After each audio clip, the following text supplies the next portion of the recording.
November 8th, 1942. Sidi Bouzid, Tunisia, North Africa. The morning sun cast long shadows across the rocky terrain as Obergefreiter Wilhelm Schmidt crouched behind a stone wall, his carabiner 98K rifle gripped tightly in both hands. The bolt felt familiar in his palm after 3 years of service. Load one round, fire, pull back the bolt handle, eject the spent casing, push forward, load the next round, aim, fire again. This was the rhythm of war he knew, the rhythm that had carried German infantry across Poland, France, and deep into Russia. 5 rounds in the internal magazine, fired one at a time, each requiring manual cycling of the bolt. Across the dusty field, American infantrymen advanced in a skirmish line. Schmidt had been told these Americans were inexperienced, soft, unprepared for real combat. Their equipment was supposedly inferior, their training inadequate. What happened in the next 60 seconds would prove those assessments catastrophically wrong. The Americans opened fire. The sound was unlike anything Schmidt had experienced. Not the familiar crack-pause crack of bolt-action rifles, but a sustained roar of semi-automatic fire that didn't stop. 8 rounds fired as quickly as the trigger could be pulled, no pausing to work a bolt, no interruption in fire, just continuous aimed shots. While Schmidt managed to fire perhaps 3 rounds, the American soldier opposite him had already emptied his entire 8-round clip and was reloading. This was the M1 Garand rifle, and it was about to systematically demolish German infantry doctrine. The psychological impact on German soldiers, trained to believe in the superiority of Germanic arms and tactics, would prove as consequential as the weapon's actual firepower. This wasn't just a story of technological advantage, but of complete tactical transformation forced upon an entire military establishment. The genesis of German confidence lay in military tradition, stretching back centuries. The carabiner 98K, adopted on June 21, 1935, represented the pinnacle of bolt-action rifle development. Accurate out to 550 yards with iron sights, reliable in mud and frozen conditions, simple enough for conscripts to maintain, the Kar 98K embodied everything a military rifle should be according to German thinking. It fired the powerful 7.92 by 57mm Mauser cartridge capable of penetrating substantial cover. In trained hands, the Kar 98K had conquered most of Europe. German military doctrine emphasized aimed fire from prepared positions. Infantry training stressed the importance of each round being carefully placed. A skilled German soldier could fire approximately 15 aimed rounds per minute from his Kar 98K, working the bolt with practiced efficiency. This seemed adequate when facing Polish, French and British troops armed with similar bolt-action weapons. The British Lee Enfield, with its 10-round magazine, could fire somewhat faster, but German officers considered this a trade-off against accuracy. When American forces entered major combat operations in North Africa in November 1942 during Operation Torch, German intelligence had prepared assessments of American equipment. These reports painted a picture of industrial abundance but military inexperience. American infantry, the assessments claimed, relied too heavily on firepower and too little on tactical skill. The M1 Garand appeared in these reports as a semi-automatic rifle of interest, but not particular concern. German analysts noted its 8-round capacity and self-loading mechanism, but pointed out it was heavier than the Kar 98K at approximately 9.5 pounds compared to 8.2 pounds. The general assessment concluded that while the M1 offered higher volume of fire, it sacrificed accuracy and reliability inherent in simpler bolt-action mechanisms. Yet American forces had already been using the M1 Garand in combat since December 8, 1941, when Japanese forces invaded the Philippines the morning after Pearl Harbor. M1 rifles, shipped between August and November 1941, had equipped the U.S. Army's Philippine Division and elite Philippine Scouts. These soldiers used their Garands effectively enough that Japanese troops reportedly believed they faced machine gun fire.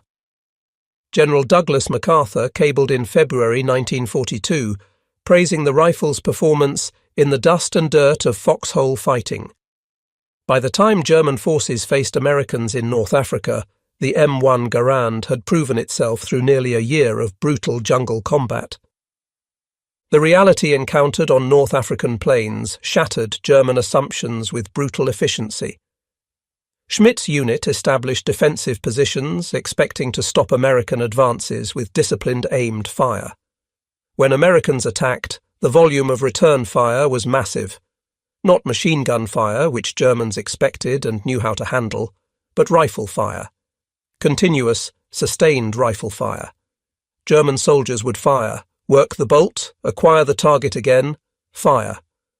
Perhaps 15 rounds per minute from trained soldiers.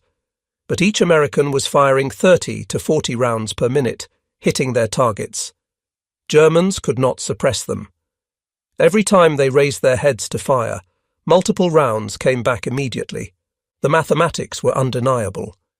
In a 2-minute engagement, a German soldier with a Kar 98K might fire 30 aimed rounds. An American with an M1 Garand could fire 80 rounds in the same period. More critically, the German soldier had to break his sight picture, work the bolt, reacquire his target, and fire. The American simply pulled the trigger 8 times in rapid succession, his aim barely disturbed by the rifle's modest recoil. The M1 Garand's semi-automatic operation relied on a gas-operated system. As a round fired, propellant gases were diverted through a port in the barrel into a cylinder below. This gas drove a piston that cycled the action, ejecting the spent cartridge and chambering a new round. The entire process took a fraction of a second. The rifle's action remained closed between shots, maintaining barrel-to-sight alignment. Accuracy did not suffer despite rapid fire. Testing at Springfield Armory demonstrated the M1 could maintain 4 minute-of-angle groups, 4 inches of spread at 100 yards. Many production rifles performed significantly better. General George S. Patton, in a letter dated January 26, 1945, to Major General Levin H. Campbell, Jr., Chief of Ordnance, wrote, "In my opinion, the M1 rifle is the greatest battle implement ever devised." This was not hyperbole. Patton understood the rifle had fundamentally changed infantry combat. A soldier armed with an M1 Garand possessed firepower equivalent to multiple riflemen with bolt-action weapons without sacrificing accuracy, reliability, or effective range. By mid-1943, the United States Army was equipping entire divisions with M1 Garands. During World War II, from 1937 through 1945, approximately 4,040,802 M1 rifles were manufactured. Springfield Armory in Massachusetts produced 3,526,922 rifles, while Winchester Repeating Arms in Connecticut manufactured 513,880. Production reached such levels that by D-Day in June 1944, virtually every American rifleman carried an M1 Garand. This represented unprecedented achievement, an entire military force numbering in the millions armed with semi-automatic rifles, while opponents still carried bolt-action weapons. The M1 Garand's technical specifications told only part of the story. The rifle fired the .30-06 Springfield cartridge, a powerful round that had served American forces since 1906. The cartridge propelled a 150-grain bullet at approximately 2,800 feet per second, delivering substantial energy at extended ranges. The rifle fed from an 8-round en-bloc clip, a metal clip inserted directly into the rifle's action. When the last round fired, the clip automatically ejected with a distinctive metallic ping. While some feared this sound might alert enemies, combat veterans universally reported that battle noise made the ping inaudible beyond a few yards. The rifle's reliability became legendary. Exposed to North African dust, Italian mud, Northern European cold, and later Korean winter conditions, the M1 functioned with minimal maintenance. Field stripping required no tools. The operating rod and bolt could be removed for cleaning in minutes, then reassembled quickly. German observers consistently noted this reliability with respect and frustration. German defensive doctrine relied heavily on machine guns providing suppressive fire, while riflemen engaged targets with careful aimed shots. The MG-34 and later MG-42 machine guns were excellent weapons, but they required crews, ammunition bearers, and were vulnerable to artillery. The M1 Garand changed this calculus. American infantry squads, each rifleman armed with a Garand, could generate firepower approaching that of German machine gun teams. More critically, this firepower was distributed across the entire squad. Suppressing an American squad required suppressing 8 or 9 individually armed soldiers. The Italian campaign from September 1943 onward provided German forces extensive experience fighting American troops. From Salerno landings through brutal fighting toward Rome, German infantry found themselves consistently outshot by American riflemen. A March 1944 report from the 94th Infantry Division, captured after Rome fell, noted that encounters with American infantry typically resulted in Germans being pinned down by rifle fire, even when Germans held superior positions. The report recommended increased machine gun allocation to compensate for American advantage in infantry firepower. The German military establishment recognized the problem and attempted solutions. The Gewehr 41, introduced in 1941, was Germany's first attempt at a semi-automatic infantry rifle. Two competing designs emerged, the G41M from Mauser and G41W from Walter. Both proved deeply flawed. German specifications mandated no gas port be drilled in the barrel, fearing premature wear. This forced designers to use complex gas trap systems at the muzzle. These systems proved unreliable, fouling easily and adding unnecessary weight. The rifles were complicated to manufacture and maintain. Production remained limited, with estimates ranging from 6,000 to 15,000 total units produced before the design was abandoned. German designers studied captured Soviet SV-T-40 rifles and acknowledged that the gas port system they had rejected actually worked. The result was the Gewehr 43, introduced in October 1943. This weapon incorporated a simpler gas system and detachable 10-round magazine. It was lighter and more reliable than the G41 series. Production totaled approximately 402,713 rifles by war's end, with about 53,435 fitted with telescopic sights for designated marksmen. The G43 was capable, appreciated by soldiers who received it. However, it arrived too late and in too few numbers. For every 50 Kar-98K rifles produced, only one G43 was manufactured. The vast majority of German infantry continued carrying bolt-action rifles until war's end. Even soldiers who received the G43 found it was not equivalent to the M1 Garand. The German rifle, while effective, was more complicated, more difficult to maintain in field conditions, and suffered from parts availability issues as German industry came under increasing strain. The fundamental problem was that Germany had entered war without an effective semi-automatic infantry rifle and never caught up. The impact of the M1 Garand extended beyond simple firepower. The rifle changed how American infantry fought. Training emphasized rapid target acquisition and continuous fire. American infantry tactics assumed every rifleman could put substantial fire on target quickly. Squads advanced by fire and maneuver, with half the squad laying down covering fire while the other half moved. The volume of fire from M1 Garands made this tactic devastatingly effective.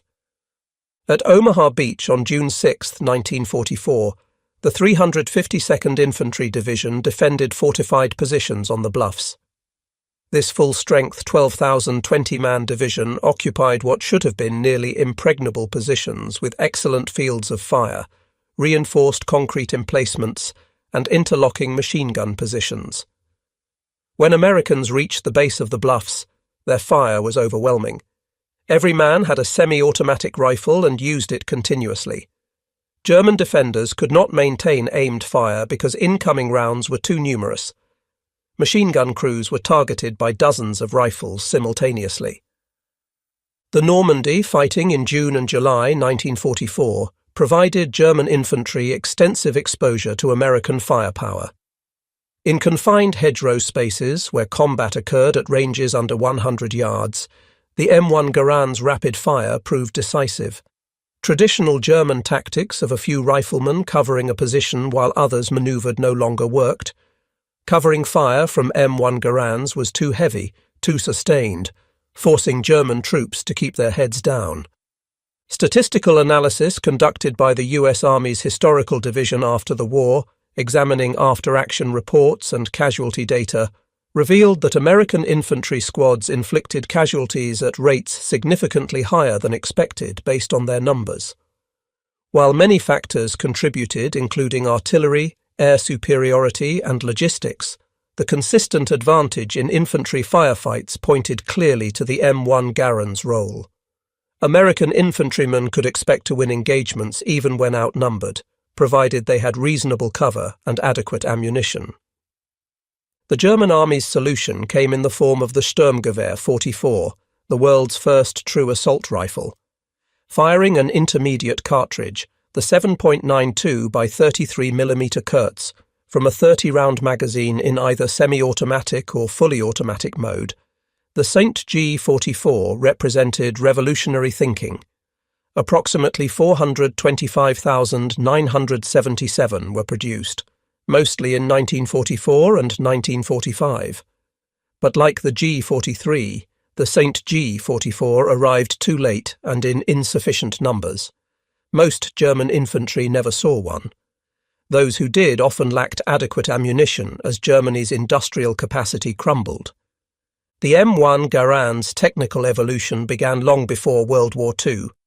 John Cantius Garand, born January 1, 1888 in Saint-Rémy, Quebec, Canada, moved to the United States with his family in 1899. He began working at Springfield Armory on November 4, 1919, devoting nearly 2 decades to perfecting his semi-automatic rifle design. Early prototypes used different operating systems and calibers. The U.S. Army originally favored a .276 caliber cartridge offering better ballistics than .3006, but General Douglas MacArthur, then Army Chief of Staff, insisted on retaining .3006 to utilize existing ammunition stocks and maintain compatibility with machine guns. This decision, made in 1932, delayed adoption, but ultimately proved sound. Garand continued refining his design through the early 1930s. The rifle underwent extensive testing at Aberdeen Proving Ground and Springfield Armory. Problems were identified and corrected. The gas system was simplified from an early gas trap design to a simpler gas port system. The trigger mechanism was refined. The stock design was improved for better ergonomics. On January 9, 1936, the rifle was officially adopted as the U.S. rifle, Caliber 30 M1. Initial production was slow, with only a few thousand rifles manufactured in 1937 and 1938. Production accelerated as war loomed, reaching 600 rifles per day by January 1941. The M1 Garand served American forces through World War II, the Korean War, and into early Vietnam years. It was not officially replaced as the standard service rifle until the M14 was adopted in 1957, designated as replacement on March 26, 1958, with first deliveries to troops beginning July 1959. Full transition across all units took until 1961. Even then, M1 Garands remained in use with Reserve and National Guard units into the 1970s. The M1 Garand's psychological impact on German soldiers manifested in profound ways. The weapon represented technological superiority that contradicted everything they had been taught about American capabilities. German soldiers had been conditioned by propaganda to believe in Germanic technological and tactical superiority. When individual German infantrymen, properly equipped and well-trained, found themselves unable to win firefights against individual American infantrymen, the myth of superiority collapsed. After World War II, detailed studies of small unit actions consistently showed American infantry inflicting disproportionate casualties in firefights. The rifle each soldier carried made measurable difference in combat effectiveness. American casualties from German rifle fire were proportionally lower, another indicator of the M1's effectiveness. German attempts to compensate through superior tactics and positioning worked only partially. Eventually, the sheer volume of aimed fire from American infantry would find targets, suppress defensive positions, and enable American maneuver elements to close with and destroy German positions. The M1 Garand's legacy extends beyond World War II into modern firearms development. The principle it demonstrated, that infantry benefit from self-loading rifles increasing their rate of fire without sacrificing accuracy, became foundational to post-war weapon development. Every modern infantry rifle, from the AK-47 to the M16 to current assault rifles, owes conceptual debt to the M1 Garand. It proved that semi-automatic operation was not just feasible for military rifles, but essential. The story of German infantry encountering American forces armed with M1 Garands represents a moment when technological advantage met traditional military excellence and demonstrated that superior technology matters profoundly. German infantry training, tactical doctrine, and individual soldier quality were excellent by objective measures, but excellence with inferior weapons produces inferior results. The M1 Garand gave American infantrymen a tool allowing them to fight effectively even when outnumbered, to win firefights even facing veteran troops, and to advance against fortified positions that should have been nearly impregnable. From the Philippines to North Africa, from Sicily to Normandy, from the hedgerows to the Rhine, the M1 Garand served faithfully and effectively. It earned its reputation as one of the finest military rifles ever designed, and Patton's famous praise was fully justified. German soldiers learned through hard experience on battlefields across multiple theatres that American infantry firepower represented a fundamental tactical challenge their bolt-action rifles could not overcome. The M1 Garand demonstrated that warfare had entered a new era. The days of massed infantry armed with bolt-action rifles were over. Semi-automatic rifles were the future, and the M1 Garand made that clear to militaries worldwide. German infantry, brave and well-trained as they were, fought with equipment that put them at disadvantage in the most fundamental infantry task, shooting the enemy before the enemy shoots you. The mathematics remained constant throughout the war. In the time required for a German soldier to fire 3 carefully aimed shots from his Kar 98K, an American soldier with his M1 Garand could fire 8. When both soldiers were equally trained and skilled, the American would hit 2 to 3 times as many targets. In squad-level engagements, this difference became overwhelming. The M1 Garand gave American infantry numerical superiority in firepower, even when German forces outnumbered them in actual soldiers. German military theorists studying their defeats in the post-war period consistently identified the firepower disparity as critical. Former General der Panzertruppe Hasso von Manteuffel, who commanded the 5th Panzer Army during the Battle of the Bulge beginning December 16, 1944, wrote in post-war memoirs that American infantry firepower exceeded German infantry firepower even when German forces held defensive positions. The human cost of the firepower imbalance appeared in casualty statistics. While many factors affected casualty rates, including artillery, air power, tactics, and terrain, studies of small unit actions consistently showed American infantry inflicting disproportionate casualties in firefights. The rifle each soldier carried made measurable difference. German casualties from rifle fire were significant throughout the war, and the M1 Garand deserved substantial credit. In final analysis, the M1 Garand's impact on World War II extended far beyond technical specifications. It represented American industrial foresight, engineering excellence, and commitment to providing superior equipment to soldiers. While Germany struggled with complex semi-automatic rifle programs that never reached fruition in meaningful numbers, America had equipped its entire military with proven, reliable semi-automatic rifles before entering the war. This advantage, multiplied across millions of soldiers and thousands of engagements, contributed materially to Allied victory. The distinctive sound of an M1 Garand firing, the metallic clang of its clip ejecting, the sight of American infantry advancing with rifles at ready. These became synonymous with Allied victory in Europe and the Pacific. German soldiers learned to recognize and respect that sound, knowing it meant they faced opponents who could deliver overwhelming firepower quickly and accurately. The M1 Garand was indeed the greatest battle implement ever devised, and its superiority over the Kar-9 8K was demonstrated conclusively on battlefields from 1941 through 1945. The rifle didn't win the war alone. Victory required combined arms, air superiority, industrial might, and courage of millions.